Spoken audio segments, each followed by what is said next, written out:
गावकऱ्याचे तर मी आभार व्यक्त करतो। या ठिकाणी देशमुख साहेब जे वेळापूर्वी अकलूजचे आहेत, शिवव्याख्याते म्हणून प्रसिद्ध आहेत, शिवाजी महाराजांच्या विषयी इतिहास आपल्या सर्वांना ज्ञात आहेतच, बरोबर त्याबरोबर तो ज्वाज्वल इतिहास, त्याची पुनरावृत्ती आणि त्याचा अभिमान आणि त्याचं तेजस्वी वलय सतत आपल्या मनामध्ये तेवढं ठेवणं अतिशय गरजेचं आहे।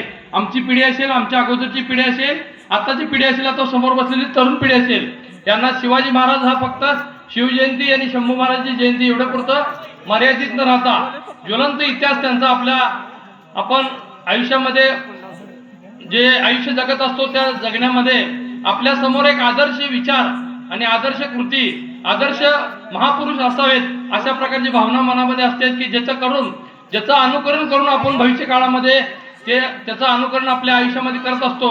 त्या दृष्टिकोनातून शिवाजी महाराजांचा इतिहास फार मोठा आहे। परकीयांनी सर्व डच इतिहासकारांनी, पोर्तुगल इतिहासकारांनी महाराजांचा इतिहास लिहून ठेवला आणि महात्मा फुलेंनी त्यांची जी दुर्मिळ समाधी होती ती हुडकून काढली आणि आता आपण सोलापूर शहरात असेल अथवा आपल्या सोलापूर जिल्ह्यामध्ये असेल, महाराष्ट्रात असेल, शिवाजी महाराजांचा ज्वलंत इतिहास की महाराष्ट्राचा इतिहास हा शिवाजी महाराजांशिवाय पूर्ण होऊ शकत नाही। त्यामुळे शिवाजी महाराजांचा इतिहास देशमुख साहेबांच्या तोंडातून ऐकणं आपल्याला अतिशय उत्सुकतेचं राहणार आहे। त्यांचे विचार मांडण्याकरता मी त्यांना आमंत्रित करतो, त्यांनी आपले विचार या ठिकाणी व्यक्त करावेत अशी त्यांना गावकऱ्याच्या वतीने विनंती करतो। धन्यवाद।